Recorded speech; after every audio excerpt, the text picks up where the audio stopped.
How to change the color contrast settings in Windows 11. Text with low contrast can be difficult to read. Strongly contrasting colors make it quicker and easier to read from your PC.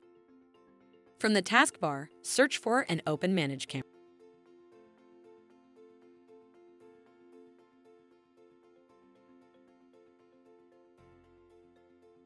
Click Accessibility.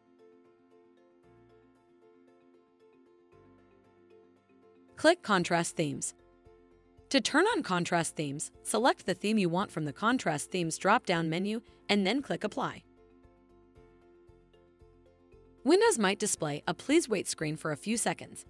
The colors then change on the screen.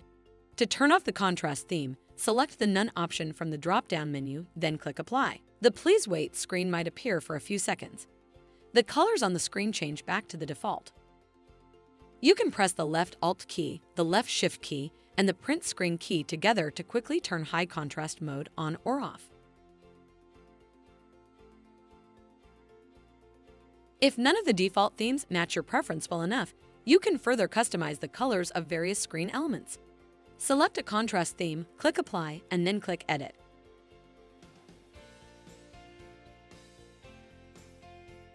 You can modify the color of the following screen elements. Background, which changes the background of nearly all text you see in Windows or on a web page.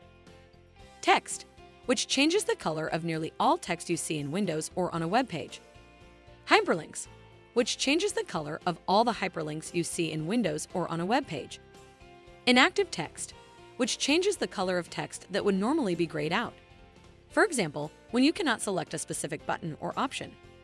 Selected text, which changes the color of any selected menu item or option. And button text, which changes the color of any buttons that contain text. Your computing equipment is now ready to be picked up on the screen. Select a new color by clicking the Color Picker palette. Adjust the brightness of the selected color by moving the slider under the palette. Select Done when you are satisfied. To save any color changes you have made to a theme, select Save As. Name your custom theme. Then select Save and Apply. The new custom theme has been created and now appears in the drop-down menu.